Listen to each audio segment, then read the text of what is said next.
Hello বন্ধুরা, আজকে আমরা আবার হাজির হয়েছি নতুন একটা ভিডিও নিয়ে। আজকে আমরা এই ভিডিওতে যে বিষয় নিয়ে আলোচনা করব, আধার কার্ডের সঙ্গে কিভাবে আপনারা অন্যান্য ডকুমেন্টস যেমন বলা হয় passport, ration card, voter card, এছাড়াও আপনাদের যে কোনো অন্যান্য ডকুমেন্ট যেটা রয়েছে সেটা কিভাবে আপনারা আধার কার্ডের সঙ্গে লিঙ্ক করবেন। কিন্তু এটা সরকারের তরফ থেকে বাধ্যতামূলক বলা হয়েছে, যদি আপনারা আধার কার্ডের সঙ্গে আপনাদের বাকি যে ডকুমেন্টস রয়েছে সেটা যদি আপনারা লিঙ্ক না করেন, পরবর্তীতে সময় কিন্তু আপনাদের আধার কার্ডটা বন্ধ হয়ে যেতে পারে। তো এই বিষয় নিয়ে আজকে আমরা এই ভিডিওতে সম্পূর্ণ বিস্তারিত আলোচনা করব, কিভাবে আপনারা আধার কার্ডের সঙ্গে অন্যান্য ডকুমেন্টস আপলোড করবেন বা কিভাবে আপনারা নিজের মোবাইল দিয়ে বা কম্পিউটার দিয়ে আপনারা নিজের থেকে করতে পারবেন। তো সবার প্রথমে আপনাদেরকে যেটা করতে হবে, যে কোনো কম্পিউটারে আপনার কম্পিউটার বা ল্যাপটপে যে কোনো আপনাকে সবার প্রথমে একটা ব্রাউজার ওপেন করে নিতে হবে। তো আপনারা চাইলে কিন্তু এটা মোবাইলেও করে নিতে পারেন। শুধুমাত্র মোবাইলে ক্রোম ব্রাউজারে যেটা ডেস্কটপ সাইট রয়েছে সেই ডেস্কটপ সাইট কিন্তু আপনাদের অন করে নিতে হবে। যদি আপনারা অন করে নেন তাহলে কিন্তু আপনাদের মোবাইলের সিস্টেমটাও কম্পিউটারের মতো হয়ে যাবে।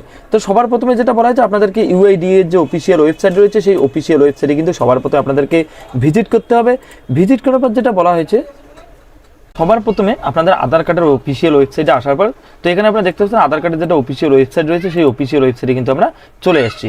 তো এখানে আধার কার্ডের যেটা অফিসিয়াল ওয়েবসাইট বলা হয়েছে uidai.gov.in, এই অফিসিয়ালে ভিজিট করার পর আপনাদের কাছে ল্যাঙ্গুয়েজ চলে আসবে। তো আপনার যে ল্যাঙ্গুয়েজ পছন্দ বা যে ল্যাঙ্গুয়েজে আপনারা কাজ করতে চান সেই ল্যাঙ্গুয়েজ আপনারা এখানে সিলেক্ট করে দেবেন। তো আমি আমার সুবিধার্থে ইংলিশ ল্যাঙ্গুয়েজ সিলেক্ট করে দিচ্ছি। ইংলিশ ল্যাঙ্গুয়েজ সিলেক্ট করে দেওয়ার পর আপনাদের কাছে আরেকটা নতুন পেজ চলে আসবে। তো এখানে সবার প্রথমে আপনারা দেখতে পাচ্ছেন এখানে কিছু আধারের যেমন বলা হয়েছে মাই আধার, অ্যাবাউট আধার, এখানে কিন্তু আরও বিভিন্ন ধরনের তথ্য রয়েছে। তো সবার প্রথমে আপনাদেরকে মাই আধারে যেতে হবে। মাই আধারে যাওয়ার পর এখানে আপনারা দেখতে পাচ্ছেন ডাউনলোড, যে কোনো একটা অপশানে কিন্তু চাইলে আপনারা ক্লিক করতে পারবেন। তো আমরা এখানে ডাউনলোড আধারে ক্লিক করে দিচ্ছি। ডাউনলোড আধারে ক্লিক করার পর আপনাদের কাছে আরেকটা নতুন পেজ চলে আসবে। তো এখানে দেখতে পাচ্ছেন এরকম কিন্তু আপনাদের কাছে একটা পেজ চলে আসবে। তো নিচের দিকে আপনারা স্ক্রল ডাউন করলে আপনারা এখানে দেখতে পাচ্ছেন ডকুমেন্টস আপডেট। তো ডকুমেন্টস আপডেট যেটা বলা হয়েছে সেটা কিন্তু 1 মাস আরও বাড়িয়ে দেওয়া হয়েছে। তো এখানে আপনারা দেখতে পাচ্ছেন 14/6/2024 তারিখ পর্যন্ত কিন্তু কোনো রকম আপনাদের এখানে আইডেন্টিটি প্রুফ এবং অ্যাড্রেস প্রুফ যেটা রয়েছে সেটা কিন্তু আপনাদের এখানে আপলোড করতে কোনো রকম আপনাদের কস্ট দিতে হচ্ছে না বা কোনো রকম কিন্তু এখানে চার্জেস দিতে হচ্ছে না। তো সবার প্রথমে আপনাদেরকে এখানে ক্লিক করে দিতে হবে। এখানে ক্লিক করার পর এখানে দেখতে পাচ্ছেন আরও কিছু তথ্য চলে আসছে। এখানে উপরে ল্যাঙ্গুয়েজ আপনারা দেখতে পাচ্ছেন। তো আপনারা যেটা ল্যাঙ্গুয়েজ আপনারা কমফোর্টেবল সেই ল্যাঙ্গুয়েজ আপনারা এখানে রেখে দেবেন। দিয়ে এখানে নিচের দিকে আপনারা দেখতে পাচ্ছেন ক্লিক টু সাবমিট। তো ক্লিক টু সাবমিটে আপনাদেরকে ক্লিক করে দিতে হবে। ক্লিক টু সাবমিটে ক্লিক করার পর আপনাদের কাছে আরেকটা নতুন পেজ চলে আসবে। নতুন পেজ আসার পর এখানে যেটা বলা হচ্ছে আপনাদের আধার কার্ড নম্বর যেটা রয়েছে সেই আধার কার্ড নম্বর এবং আপনাদের যেটা ক্যাপচা কোড রয়েছে সেই ক্যাপচা কোডটা কিন্তু এখানে কিন্তু আপনাদের দেখে দেখে বসিয়ে দিতে হবে। তো সবার প্রথমে আমরা আধার কার্ড এবং ক্যাপচা কোড দিয়ে আমরা লগইন ওটিপিতে ক্লিক করব, করে আমি আপনাদেরকে পরবর্তী প্রসেসটা দেখিয়ে দিচ্ছি। তো যখনই আপনার আধার কার্ড নম্বর এবং ক্যাপচা কোড দিয়ে আপনার ওটিপি দিয়ে যখনই লগইন করবেন, লগইন করার পর কিন্তু আপনাদের কাছে এরকম একটা নতুন ড্যাশবোর্ড চলে আসবে। তো কী পদ্ধতি রয়েছে, কী কী ডকুমেন্টস আপনারা আপলোড করতে পারবেন সম্পূর্ণ কিন্তু এখানে বিস্তারিত দেওয়া রয়েছে। এখানে সাইটের দিকে আপনারা দেখতে পাচ্ছেন, সাইটে কিন্তু আপনাদের ফটো চলে আসবে। সাইটের দিকে কিন্তু আপনাদের ফটো চলে আসবে এবং এখানে যেটা বলা হয়েছে দেখতে পাচ্ছেন ডকুমেন্টস আপডেশন। তো এখানে যেটা বলা হয়েছে ডকুমেন্টসের সাইজ যেটা বলা হয়েছে 2 মেগাপিক্সেল কিন্তু এখানে আপনাদের চাওয়া হয়েছে। যে ফরম্যাটে এখানে চাওয়া হয়েছে আপনারা দেখতে পাচ্ছেন জেপিইজি, পিএনজি এবং পিডিএফ ফাইল, যে কোনো ফরম্যাটে কিন্তু আপনারা এখানে আপলোড করে দিতে পারবেন। তো সবার প্রথমে এখানে যেটা বলা হচ্ছে please upload your proof of identity. তো আপনাদের যেটা প্রুফ অফ আইডেন্টিটি হিসেবে আপনারা যে ডকুমেন্টস দিতে চাচ্ছেন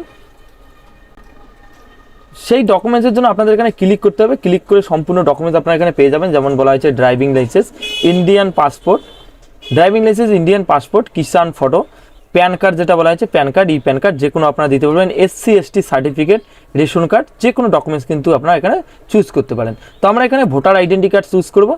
চুজ করার পর আপনাদের কাছে এখানে কিছু পপ আপ চলে আসবে। তো এখানে আপনারা এটা ওকে করে দেবেন। ওকে করে দেওয়ার পর যেটা বলা হয়েছে এখানে আপনাদের ডকুমেন্টসটা আপলোড করে দিতে হবে। তো ডকুমেন্টস আপলোড করার জন্য আপনাদের এখানে আপলোডে ক্লিক করতে হবে এবং কন্টিনিউ টু আপলোডে আপনাদেরকে ক্লিক করে দিতে হবে। কন্টিনিউ আপলোডে ক্লিক করার পর আপনাদের কাছে আপনাদের যেখানে গ্যালারি রয়েছে সেই গ্যালারিতে আপনাদের চলে যাবে। তো আপনারা যেখানে আপনাদের ডকুমেন্টস রয়েছে সেই ডকুমেন্টস কিন্তু আপনারা এখানে আপনাদের সেই পিডিএফ ফরম্যাটটা এখানে আপলোড করে দিতে হবে। পিডিএফ ফরম্যাট, পিএনজি, জেপিজি, যে কোনো ফরম্যাট কিন্তু এখানে আপনারা আপলোড করে দিতে পারেন। আপলোড করলে নিচের দিকে আপনারা দেখতে পাচ্ছেন এখানে 100%, তার মানে আমার ডকুমেন্টস আপলোড হয়ে গেছে। এবং চলে আসবো এর পরবর্তীতে যেটা বলা হচ্ছে address proof. Proof of address যেটা বলা হচ্ছে আপনারা এখানে চাইলে যে কোনো একটা আপনারা দিতে পারেন। তো আমরা এখানে রেশন কার্ড করে দিচ্ছি। করে দেওয়ার পর সেম পদ্ধতিতে কিন্তু আপনাদের এখানে আবারও ডকুমেন্টস আপলোড করে দিতে হবে। তো আমি এখানে আপলোড করে দিলাম। আপলোড করে দেওয়ার পর দেখতে পাচ্ছেন এখানে 100% এখানে আপলোড হয়ে গেছে। আপলোড করার পর এখানে আপনারা দেখতে পাচ্ছেন একটা ডিক্লারেশন রয়েছে। এখানে আপনাদের বলা হচ্ছে আপনি যে তথ্যটা দিয়েছেন সেটা সম্পূর্ণ সত্য বা সম্পূর্ণ সঠিক, তার জন্য কিন্তু এখানে আপনাদের টিক মার্ক করে দিতে হবে। করে দেওয়ার পর আপনাদের নেক্সট বাটনে ক্লিক করতে হবে। নেক্সট বাটনে ক্লিক করার পর এখানে আপনারা দেখতে পাচ্ছেন প্লিজ কনফার্ম ইওর ডোমোগ্রাফিক যে ডিটেলস রয়েছে সেই ডিটেলসটা আপনাদের এখানে কনফার্ম করার জন্য বলা হয়েছে। তো এখানে আপনারা এখানে ওকেতে সাবমিট করে দেবেন। ওকে বাটনে ক্লিক করার পর এখানে আপনাদের কাছে আরেকটা নতুন পপ আপ চলে আসবে। এখানে আপনারা দেখতে পাচ্ছেন ডিয়ার রেসিডেন্ট, তো এখানে আপনাদের যেটা বলা হয়েছে ফ্রি অফ কস্ট, আপনারা কত তারিখ পর্যন্ত এখানে free of cost documents upload করতে পারবেন সেই বিষয়ে কিন্তু এখানে কিছু তথ্য বলা হয়েছে। তো এর পরবর্তীতে আপনারা সাবমিট বাটনে ক্লিক করবেন। সাবমিট বাটনে ক্লিক করলে এখানে কিন্তু কিছুটা সময় নেওয়া হবে। এখানে দেখতে পাচ্ছেন সাকসেসফুল হয়ে গেছে। তো আপনার কাছে একটা অ্যাকনোলেজমেন্ট নম্বর চলে আসবে। তো অ্যাকনোলেজমেন্টটা যদি আপনারা ডাউনলোড করতে চান তো আপনারা এখান থেকে ডাউনলোড অ্যাকনোলেজমেন্ট এখানে ক্লিক করে কিন্তু আপনারা ডাউনলোড করে নিতে পারেন। এছাড়াও এখানে আপনারা কত তারিখে কতটা ডেটে কি টাইমে সম্পূর্ণ এখানে বিস্তারিত আপনারা পেয়ে যাবেন। অ্যামাউন্ট যেটা বলা হয়েছে এখানে কিন্তু 0 অ্যামাউন্ট বলা হয়েছে। তো আপনারা এখান থেকে অ্যাকনোলেজমেন্টটা আপনারা ডাউনলোড করে নিতে পারেন। তো এখান থেকে আপনারা অ্যাকনোলেজমেন্টটা ডাউনলোড করে রাখবেন, পরবর্তী প্রসেসে আপনারা চেক করতে পারবেন যে আপনাদের প্রসেসটা কতদূর হলো। তো আপনারা এটা মোবাইল থেকেও করতে পারবেন, আপনারা ল্যাপটপ বা কম্পিউটার পিসি যে কোনো জায়গা থেকে আপনারা চাইলে এখানে নিজের থেকে করে নিতে পারেন। এই বিষয়ে যদি আপনাদের বুঝতে কোনো অসুবিধা হয় অবশ্যই আমাকে কমেন্টস বক্সে জানাতে পারেন, আমি যথার্থ চেষ্টা করব আপনাদের উত্তর দেওয়ার জন্য। তো এই ছিল আজকে কিছু গুরুত্বপূর্ণ আপডেট। দেখা হচ্ছে পরবর্তী একটা নতুন ভিডিওতে। ততক্ষণের জন্য ভালো থাকবেন, সুস্থ থাকবেন, ধন্যবাদ।